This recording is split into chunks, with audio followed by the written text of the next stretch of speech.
Mercedes, and I'm a native of Atlantic City, New Jersey. Today, I'll be the moderator for this forum. Today's date is May 13th, 2020.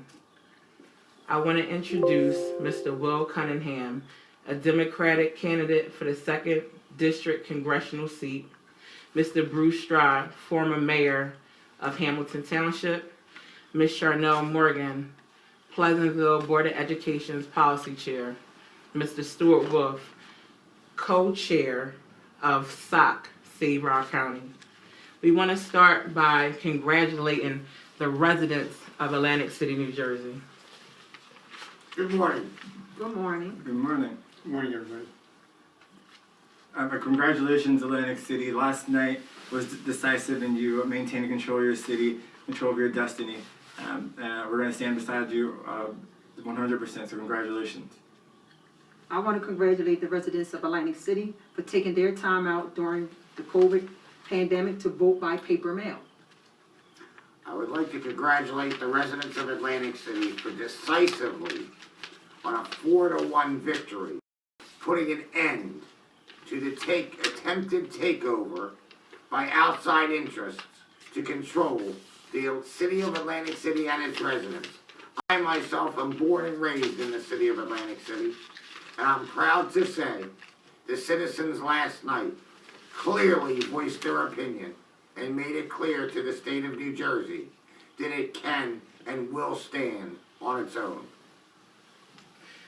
I'll be asking the panel questions that'll be asked today, starting with, last night's vote was decisive.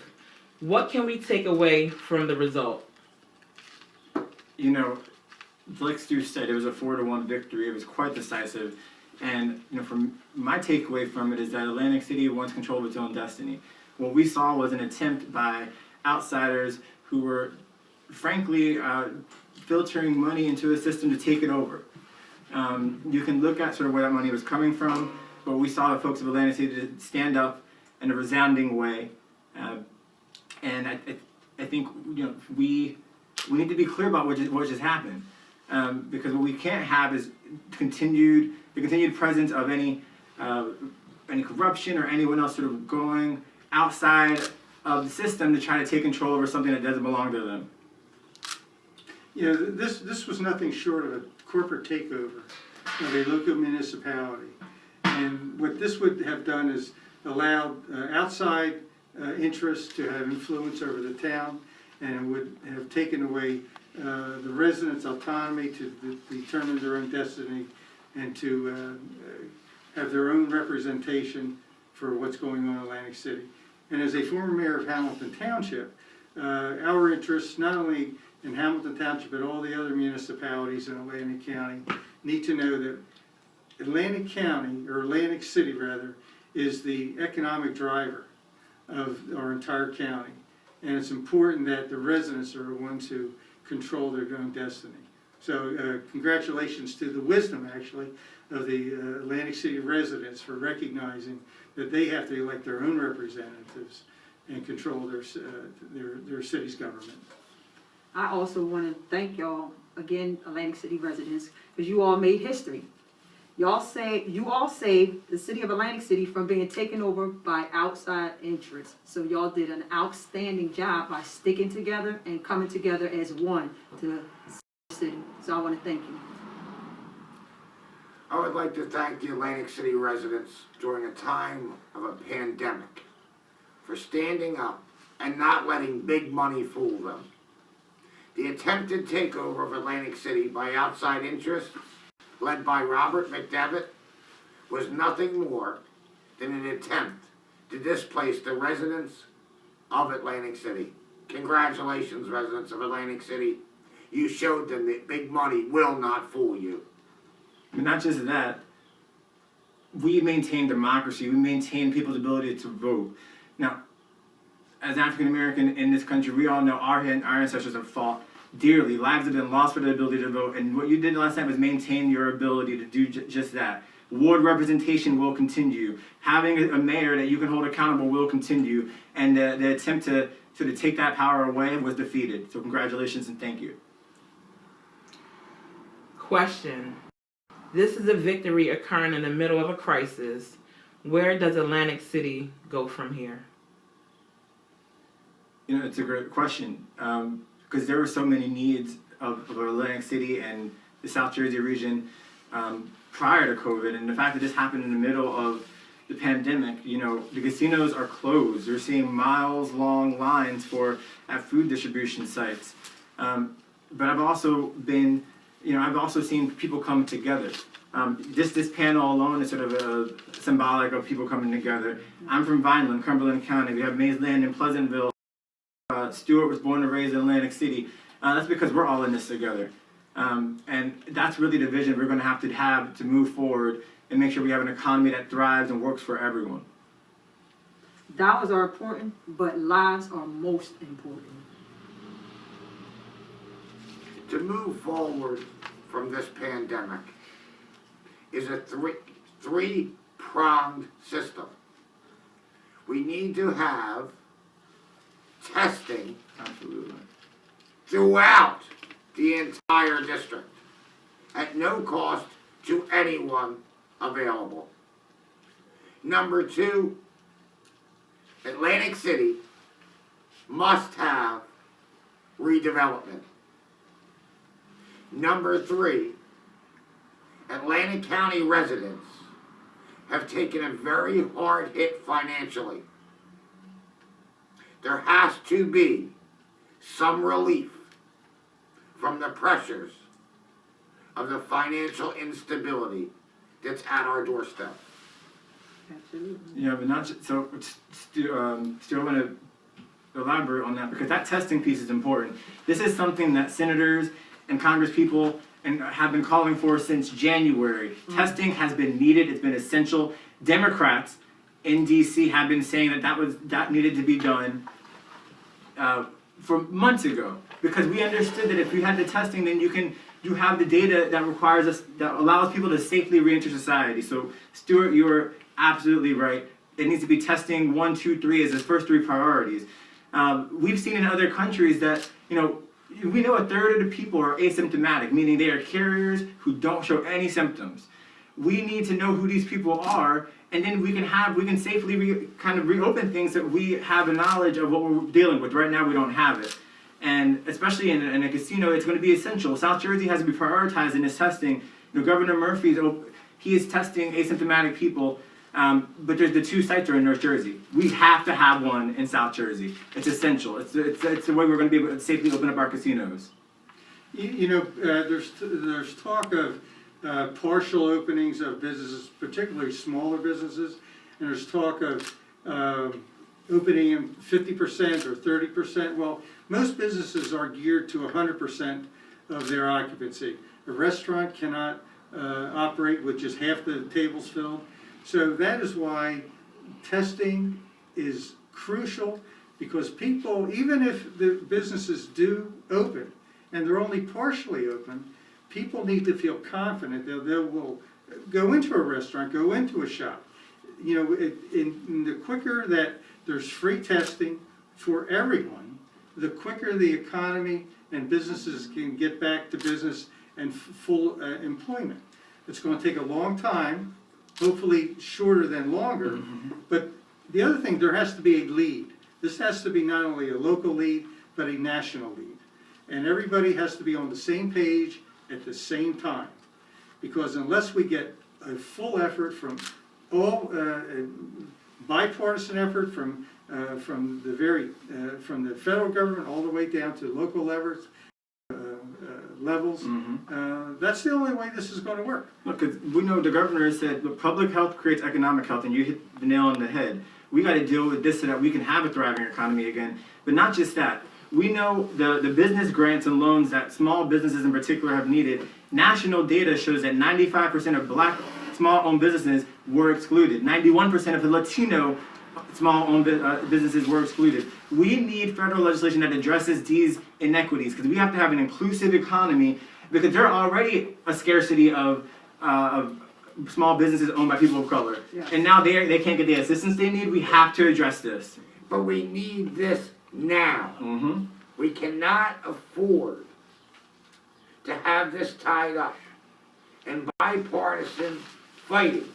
We need together to join forces to move this forward. Exactly. And I want to make a simple point. We talk about the traces that are required, the testing that is required. Go out in today's world. How hard is it to find a mask? A simple thing like a mask.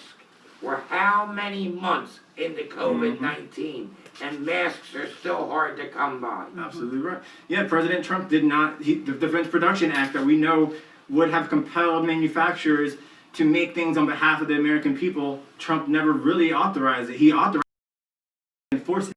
So that's the kind of thing and part of it, that bipartisanship is having more candidates in Congress that are working class, from working class backgrounds, because those people best understand the struggle families are going through. People closest to the pain must be closest to the power of creating impactful legislation. Very good point. And Atlantic County needs someone that is going to take the lead to make sure now the Congress and the federal government are talking about, at this point now they're talking about trillions of dollars in economic relief. And what has to 1,200 happen? was never enough. Yeah. That's right, so now billions were not, now we're into trillions. It's important that there is leadership that will bring our fair share, a portion of those economic stimuluses to all of Atlantic County and the second district to make sure that South Jersey, Atlantic County, Hamilton Township, Pleasantville, Atlantic City is not left behind. Somebody needs to be forceful and demanding our fair share. We send a lot of money to Washington. We need to get our fair share back. And I've worked in Capitol Hill for 6 years, so I'm more than happy to use my insight to make sure we have a voice and a fighter in DC. I want to know how is the Pleasantville and Hamilton Township going to receive their test to restart our municipalities? And who's in charge of it? Who's going to take the lead? Like, who's going to help? And right there is a very good point. In Hamilton Township in the last 10 days, they removed a playground and they blamed it on the governor. They blamed it on everybody and anybody. The confusion that caused in Little Hamilton Township was widespread. If just removing playground equipment is so difficult, how can you possibly move forward with opening this economy, not only in Pleasantville, Hamilton Township, Atlantic County, all of our county, without giving answers? And those answers have to come from county government. We have not heard from anyone in county government as how we're going to move forward. But about representation on the state level, we know that there are restart committees where there are significant economic municipalities that are driving South Jersey's economy don't have representation on some of those panels. That's essential. And we don't hear anybody asking or demanding that a testing, we have the testing site, but you need a doctor's prescription. Okay, there's plenty of people that would be, they don't know. And to have to go to a doctor to get a prescription, to get a test, it's a hardship. And how can the hundreds and thousands of people that are curious, they may be carriers, because you can be a carrier and you can be spreading and not even know it. Yeah, And I told you. And that gets back to the confidence level. exactly. Because it all goes back, if we not only want to be healthy, but we want our economy jump-started. Before that's going to happen, Exactly. people are, there's a lot of people that just want to open things up. That's not the answer, because that is not the majority. You need a majority of people. If you can open it up and nobody comes. You can open Exactly. it, and like I said Sharnell? before, Now, what I was about to say is pertaining to getting the prescriptions for a person that may think that they have the symptoms, for them to have to go to the doctor to get a prescription. We have a lot of people that's uninsured. Correct. We Exactly. have a lot of people that's uninsured. We have, and I don't like to say homeless people, so I say the less fortunate. Correct. So we have a lot of less fortunate people that's walking around that may have this, but know they can't go to the doctor. And then you have other people that go out and try to feed them, Exactly. So Correct. they don't have masks and other people's feeding them. So everybody's going to be exposed Testing has to be because free, yeah. they can't or they may not know where to go because the first thing that comes to their mind is, I don't have any insurance. Yeah. A lot of them don't have any insurance that they don't even go for their regular health care. Correct. And then you see the less fortunate walking around, you may see them sickly, first thing you might think is, oh, maybe they're hungry. So their first thing we want to do is offer them some food. But they need medical care as well. That's a good point, and the virus does not ask, do you have insurance? Right, exactly. Okay, the virus affects and infects everyone. There is no discrimination. Who you are, your Age. anything. There are people with insurance who don't want medical bills and may not feel well. I've seen reports of people who don't want to go to the hospital even though they have symptoms. Copay. And so it's not even a matter of, testing needs to be free. Yes. We need medical care that's directly about COVID-related specific ailments to be free. This is just something that it needs to happen. America's back is against the wall. And whenever America's had its back against the wall, we've done the right thing. We've taken care of our people. We need to do it right now in this pandemic. I totally agree. Question. Robert Bob McDevitt serves as commissioner for the South New Jersey Transportation Authority. In the middle of COVID-19, South New Jersey Transportation Authority raised tolls. How does this panel feel about that? I personally feel as though that is totally wrong because no one got notice that their tolls was going to cross over, that they're going to pay a higher amount. And then with them shutting down the tolls and just having everybody go through the easy pass, you getting a bill, your bill is being doubled, and you're not even knowing why your bill is doubled. And a lot of people that's just so used to opening up their bills and just writing a check or pay their bill is not paying attention that they're being double charged on there. So I just feel as though that if they were going to do that, just like they shut down the economy, they sent warnings out, shut down the school and everything, that they should have sent notices out when they stated that no one was going to work the tolls, just go straight through. They should have let the community know and the public know that the tolls are going to be increased, which is not fair because by them increasing the tolls, it's supposed to be for the road work and, et cetera, et cetera. But if everything was shut down, why are you raising it when nobody can work? In the middle of a pandemic. Exactly. Yeah. I agree, it was actually a double hit. Yes. It was pretty much done at the worst possible time, and with the least amount of representation, and just to raise the toll in this particular time was just unconscionable. Especially with everybody losing their jobs. Right. Now you're raising and you're making it more hardship on the people that is not working. And then if you have Easy Pass already and you're not paying attention to your bill, you're just going ahead and pay it. But look,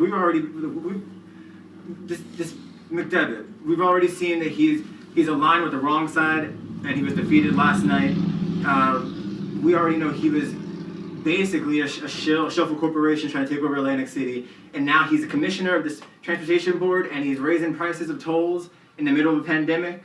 But it's just not the right thing to do, and he clearly, his priorities are out of whack for me. That's what to say about that. For a man that represents the largest number of casino employees unionized, to not only attempt to take over the government by working with the owners of casinos, then to attempt and to enforce a 50% increase of the tolls is unconscionable. People are not working. People are hungry. Yeah. How can you expect them to double the tolls? And you did this at a time when people couldn't come out and voice their opinion. I call on the state of New Jersey today to remove Bob McDevitt from the South Jersey Transportation Authority. This must come to an end. The working poor cannot and will not stand for this. Question. What is the next decision for Atlantic City and Atlantic County as to who will lead the region moving forward and how to safely reopen? Well, we know July 7th there's the next primary, and I'm running to be congressman of this district because for too long we've had representation that it's not reflected its people. We know South Jersey has some of the poorest counties in New Jersey. Why have we always had millionaires as our congresspeople? Democrat or Republican, I don't care. We don't need another millionaire as a representative for us in DC. We need a real person who knows what hardship is like. Now, I've overcome homelessness. My mom was essential long before she was deemed essential by this country. She's an hourly wage worker, and she's gone to work almost every day this pandemic. That's the kind of person I'm in. We need the son of a worker like that in Congress, because you know what their compass is, you know what their priorities are, you know why they're fighting. Because my family is your family. My family knows your struggle because we've been through it, and we're still going through it. I'm an Ivy Leaguer from a working class family. I lived that life, and I still live it. So when we talk about who's going to lead going forward, I hope I'm given the vote on July 7th to really fight for this region, because we need someone, not even that just looks like us. I'm not even talking racially, but someone who reflects our experiences, someone who knows what people are going through. And I pray it's me. I know I've been working through the whole pandemic as well as an essential worker, so I understand the stress, the struggle, as well as the non-testing for everyone. So we need to change. We do need someone that's going to get in there and fight for us. I'm going to say this. There's no doubt sitting at this forum this morning that we're all in agreement that we need change and that we in South Jersey need help. We've had the same people in place for many years. They've been silent during this pandemic. Today that must end.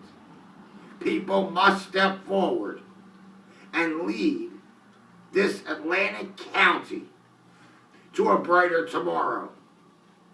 People are afraid. They're afraid to go back to work.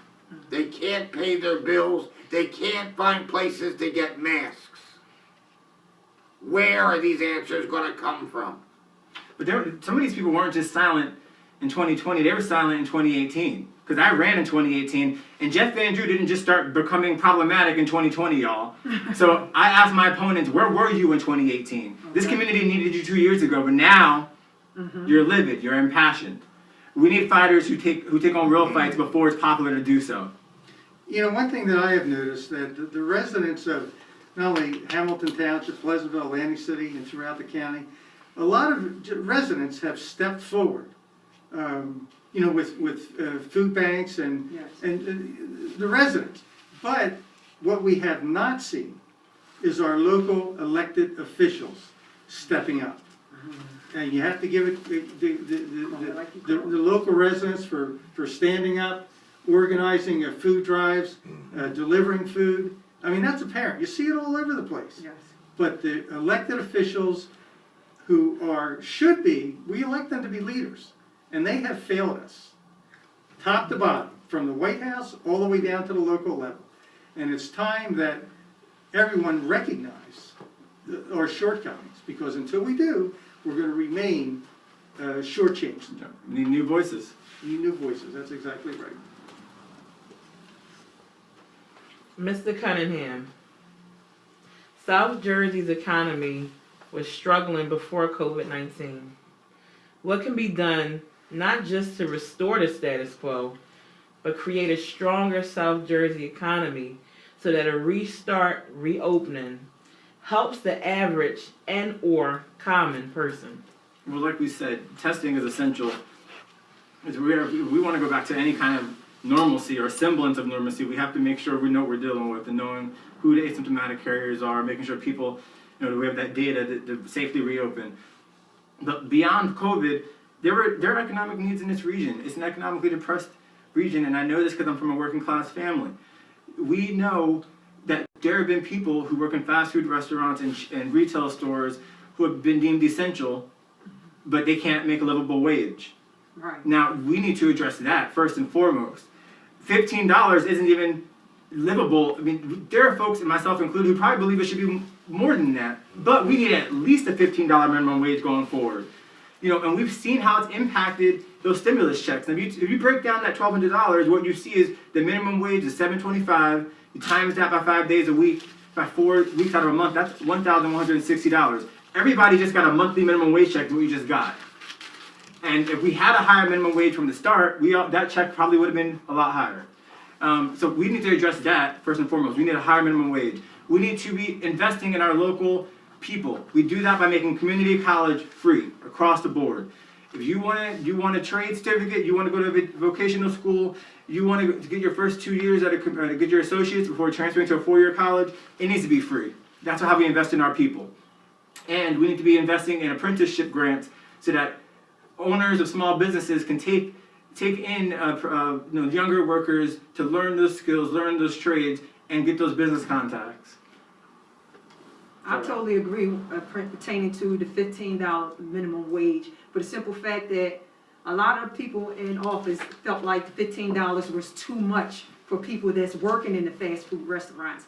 But at the end of the day, when you see what's going on in this pandemic, the people that are working are the ones that's in these restaurants. You can't come inside the dining area, but you could pull up to the drive-thru, and they still have certain workers in there where your drive-thru line is longer, but they're still working to feed you. You have Uber Eats. You have different things that's providing and bringing you these foods because, one, you don't want to come out the house, and two, you don't feel as though that they're worth that amount.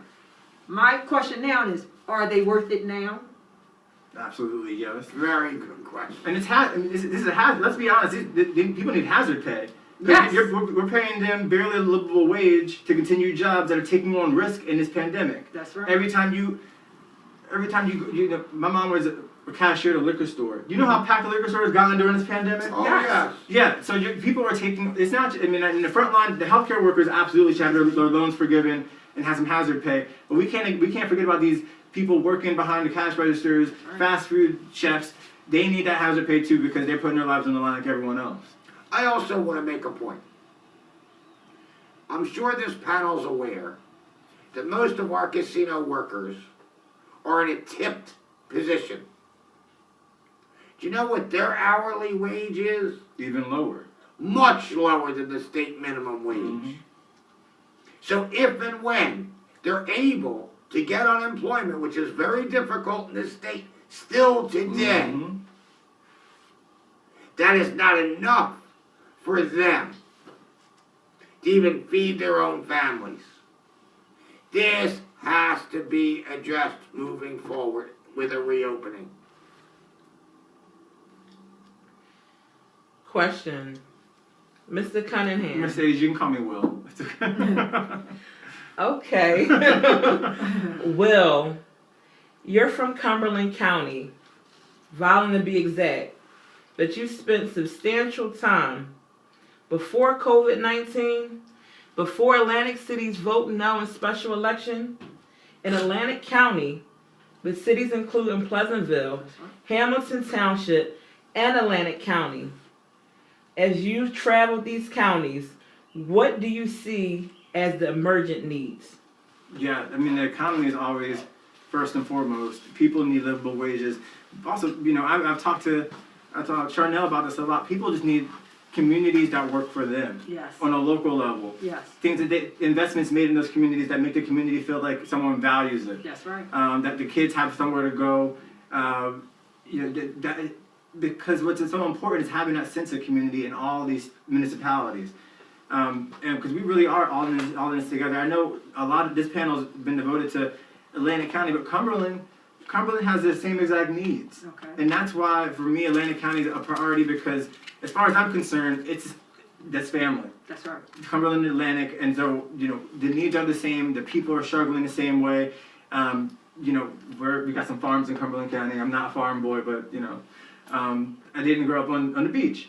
And we were too poor to go to the beach. To be frank with you, we didn't have a car growing up. And so for me, when I spent time in Atlantic County, when I ran in 2018 and running now in 2020, I get to explore these new neighborhoods and build these relationships. And that's what really propels the region. We can't be confined to our counties because we got to be in this. We are in this together. South Jersey is one. Right. And that's the kind of platform I'm running on. And so for me, it's important to always you can't be a voice for the people if you're not first an ear.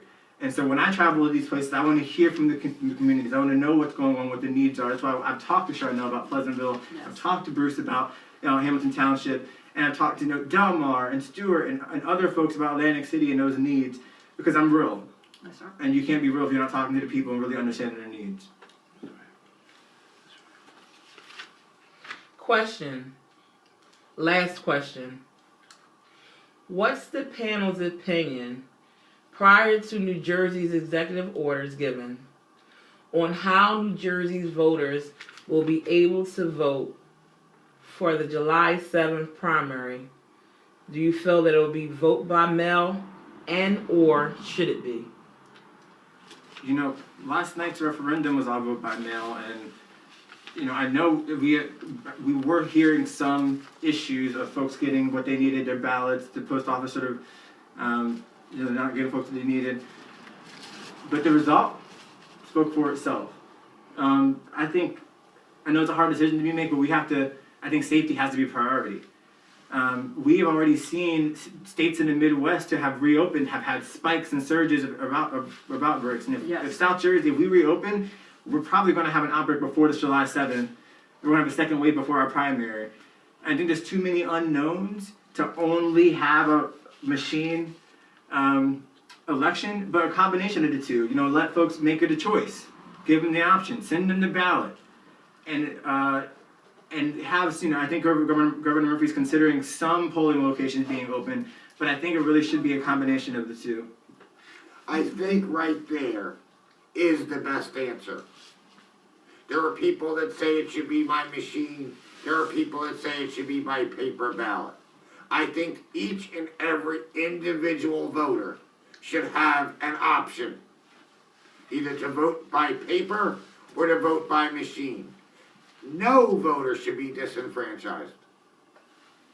I agree. Every voter should have an opportunity to vote. Many will not feel safe to go to the polls. Therefore, they should have that opportunity to vote by mail. There should be, on a limited basis, social distancing at the polls. And we know that the polls many times, particularly this in a presidential year, there's going to be a lot of people attending the polls. So it not only the opportunity, but also our voting system, our Board of Elections, our Superintendent's Office really need to train people and be ready for mail-in ballots. So there's going to be an extra effort that's needed and funded, and a lot of coordination. And I'm sure, and at least I'm hoping, that they are preparing for this. I'm sure they are. But the point is, every voter that wishes to vote needs to have that opportunity easily and freely and fairly and safely. Yeah. Yes, absolutely.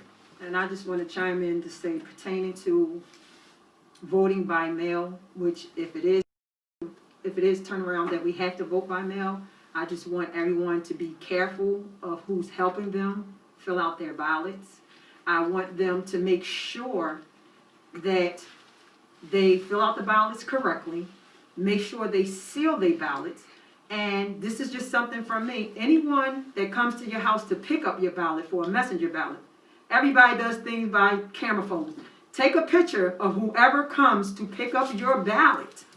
This way you can make sure that your ballot and your vote is secure, your vote is not tampered with, and the person that comes to your house, if they have a problem with you taking a picture of them, then do not give them your ballot. Something must be wrong.